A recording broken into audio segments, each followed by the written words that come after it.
اکثر ایسا ہوتا ہے کہ بظاہر آدمی پوری زندگی دین کے لیے اور راہ حق میں گزارتا ہے، لیکن دل کے اندر کہیں کھوٹ ہوتا ہے، اور یہ دل کا کھوٹ ہے جو کسی مرحلے پر جا کر ظاہر بھی ہو جاتا ہے۔ ظاہر نہ ہو تو اللہ تعالیٰ تو بہرحال اس کا دیکھنے والا ہے۔ ایسے بھی لوگ ہوتے ہیں کہ جو ایک لمبے عرصے کے بعد کہتے ہیں کہ اب تو ہم تھک گئے، اور دوسرے لوگوں نے اپنی دنیا بنا لی، ہم تو کچھ نہیں بنا سکے۔ لیکن جس فرد نے اپنے آپ کو صرف اللہ کی خاطر تحریک سپرد کیا ہے، اس کو اس سے کیا بحث کہ دوسرے نے کیا کمایا اور کیا نہیں کمایا؟ اس کو تو اس سے بحث کہ میں نے کیا کمایا اور میں اللہ تعالیٰ کے سامنے کیا لے کر جا رہا ہوں۔ اور یہ بات ایک نہیں بلکہ اس کے بہت سارے واقعات سامنے آئے۔ کسی اوضاع پر منتخب نہیں ہو سکے تو ایک قسم کی دل کے اندر رنجیدگی پیدا ہوئی، بیداری پیدا ہوئی، سردی پیدا ہوئی، اور بالآخر کام چھوٹنا شروع ہو گیا۔ یہ ایسے بھی مثالیں زندگی کے اندر مل جائیں۔ یہ بھی دراصل اس کی جڑ اگر آپ تلاش کریں گے تو جا کر وہیں نکلے گی کہ اللہ کے علاوہ کچھ اور چیز کی مطلوب۔ تعریف سے خوشی ہونا یہ کوئی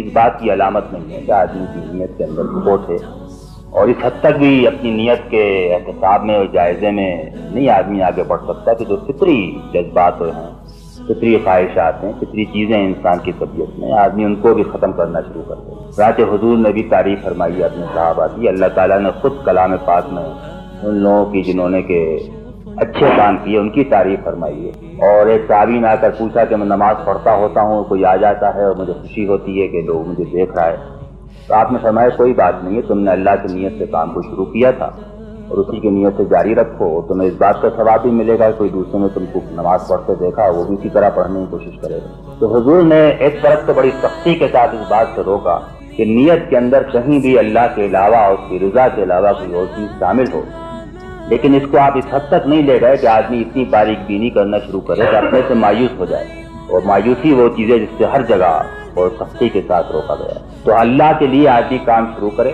اس سے دعا کرے کہ اس کو اپنے لیے خالص کر لے۔ بیچ میں اگر کچھ اور جذبات شامل ہو جائیں، اگر یہ احساس رہے کہ یہ غلط جذبات ہیں، تو پھر جذبات، وسوسے، خیالات تو آدمی کے بس میں نہیں ہیں، ان سے وہ استغفار کر لے۔